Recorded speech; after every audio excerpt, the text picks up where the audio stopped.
Chapter 2 The Pool of Tears. Curiouser and curiouser, cried Alice. She was so much surprised that for the moment she quite forgot how to speak good English. Now I'm opening out like the largest telescope that ever was. Goodbye, feet. For when she looked down at her feet, they seemed to be almost out of sight, they were getting so far off. Oh, my poor little feet. I wonder who will put on your shoes and stockings for you now, dears. I'm sure I shan't be able. I shall be a great deal too far off to trouble myself about you. You must manage the best way you can, but I must be kind to them, thought Alice, or perhaps they won't walk the way I want to go. Let me see. I'll give them a new pair of boots every Christmas. And she went on planning to herself how she would manage it. They must go by the carrier, she thought, and how funny it'll seem sending presents to one's own feet, and how odd the directions will look. Alice's right foot, Esquire, hearth rug near the fender, with Alice's love. Oh dear, what nonsense I'm talking. Just at this moment, her head struck against the roof of the hall. In fact, she was now rather more than 9 feet high, and she at once took up the little golden key and hurried off to the garden door. Poor Alice! It was as much as she could do lying down on one side to look through into the garden with one eye, but to get through was more hopeless than ever. She sat down and began to cry again. You ought to be ashamed of yourself, said Alice. A great girl like you, she might well say this, to go on crying in this way. Stop this moment, I tell you. But she went on all the same, shedding gallons of tears until there was a large pool all around her about 4 inches deep and reaching half down the hall. After a time, she heard a little pattering of feet in the distance, and she hastily dried her eyes to see what was coming. It was the White Rabbit returning, splendidly dressed, with a pair of white kid gloves in one hand and a large fan in the other. He came trotting along in a great hurry, muttering to himself as he came, "Oh, the Duchess, oh, won't she be savage if I've kept her waiting?" Alice felt so desperate that she was ready to ask help of anyone, so when the rabbit came near her, she began in a low, timid voice, "If you please, sir." The rabbit started violently, dropping the white kid gloves and fan, and scurried away into the darkness as hard as he could go.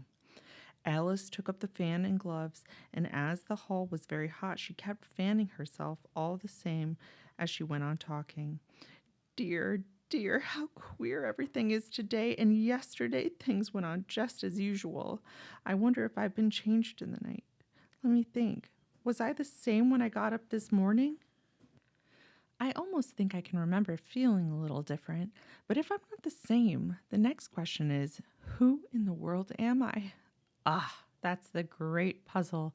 She began thinking over all the children she knew that were the same age as herself, to see if she could have changed for any of them. I'm sure I'm not Ada, she said, for her hair goes in such long ringlets and mine doesn't go in ringlets at all. And I'm sure I can't be Mabel, for I know all sorts of things, and she knows very little. Besides, she, and and oh dear, how puzzling it all is. I'll try if I know all the things I used to know. Let me see. 4 times 5 is 12, and 4 times 6 is 13, and 4 times 7 is, oh dear, I shall never get to 20 at that rate. However, the multiplication table does it signify. Let's try geography. London is the capital of Paris, and Paris is the capital of Rome, and Rome... Oh no, that's all wrong, I'm certain. I must have been changed for Mabel. I'll try and say how doth the little... And then she crossed her hands on her lap as if she were saying lessons and began to repeat it, but her voice sounded hoarse and strange, like the words did not come the way they used to. How doth the little crocodile improve his shining tail, and pour the waters of the Nile on every golden scale? How cheerfully he seems to grin, how neatly spreads his claws, and welcomes little fishies in with gently smiling jaws. I'm sure those are not the right words, said poor Alice, and her eyes filled with tears again as she went on. I must be Mabel after all, and I shall have to go and live in that poky little house and have next to no toys to play with, and oh, ever so many lessons to learn. No, I've made up my mind about it. If I'm Mabel, I'll stay down here. It'll be no use their putting their heads down and saying, "Come up again, dear." I shall only look up and say, "Who am I then?" Tell me that first, and then if I like being that person, I'll come up. If not, I'll stay down here till I'm somebody else. But, oh dear, cried Alice with a sudden burst of tears. I do wish they would put their heads down. I'm so very tired of being down here all alone. As she said this, she looked down at her hands and was surprised to see that she had put on one of the rabbit's little white kid gloves while she was talking. How can I have done that? She thought. I must be growing again. She got up and went to the table to measure herself by it and found that as nearly as she could guess, she was now about 2 feet high and was going on shrinking rapidly. She soon found out that the cause of this was the fan she was holding, and she dropped it hastily just in time to save herself from shrinking away altogether. That was a narrow escape, said Alice, a good deal frightened at the sudden change, but very glad to find herself still in existence. And now for the garden. And she ran with all speed back to the little door, but alas, the little door was shut again, and the little golden key was lying on the glass table as before. And things are worse than ever, thought the poor child, for I never was so small as this before, and I declare it's too bad that it is. As she said those words, her foot slipped, and in another moment, splash, she was up to her chin in salt water. Her first idea was that she had somehow fallen into the sea, and in that case, I can go back by railway, she said to herself. Alice had been to the seaside once in her life and had come to the general conclusion that wherever you go on the English coast, you find a number of bathing machines in the sea, some children digging in the sand with wooden spades, then a row of lodging houses, and behind them a railway station. However, she soon made out that she was in the pool of tears which she had wept when she was 9 feet high. I wish I hadn't cried so much, said Alice, as she swam about, trying to find her way out. I shall be punished for it now, I suppose, by being drowned in my own tears. That will be a queer thing, to be sure. However, everything is queer today. Just then she heard something splashing about in the pool a little way off, and she swam nearer to make out what it was. At first, she thought it must be a walrus or a hippopotamus, but then she remembered how small she was, and she soon made out that it was only a mouse that had slipped in like herself. Would it be of any use now, thought Alice, to speak to this mouse? Everything is so out of the way down here that I should think very likely it can talk. At any rate, there's no harm in trying. So she began. "Oh, Mouse, do you know the way out of this pool? I am very tired of swimming about here. Oh, Mouse."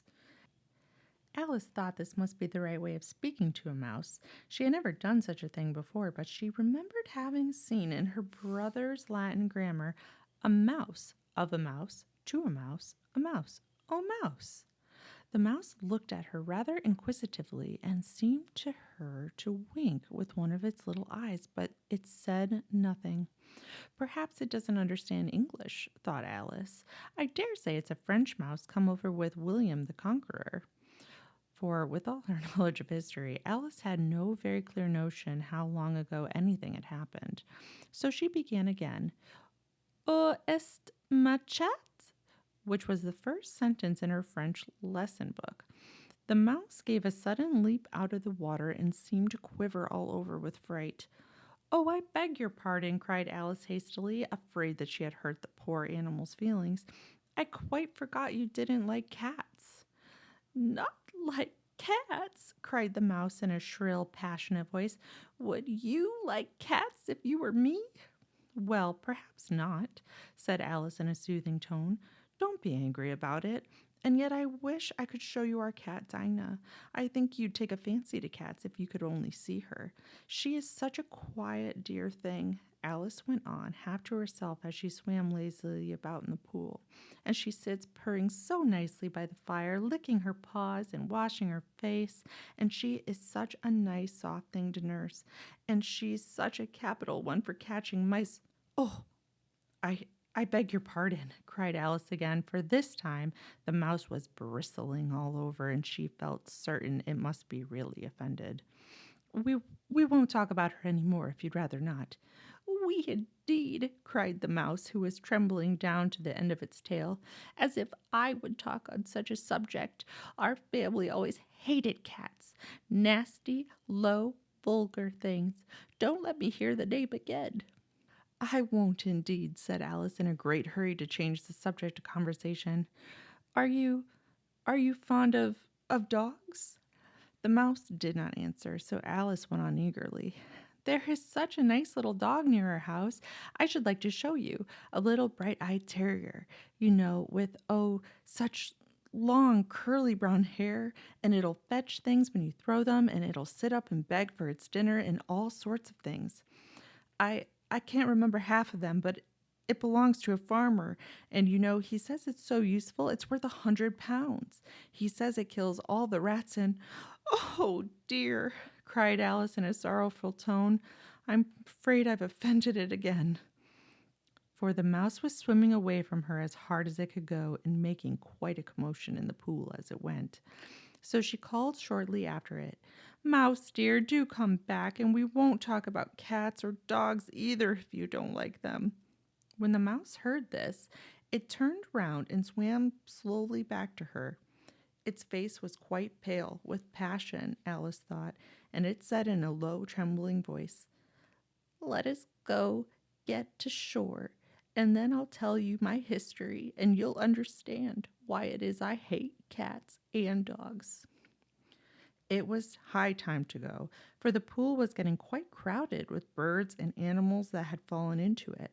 There was a duck and a dodo, a lory and an eaglet, and several other curious creatures. Alice led the way, and the whole party swam to the shore.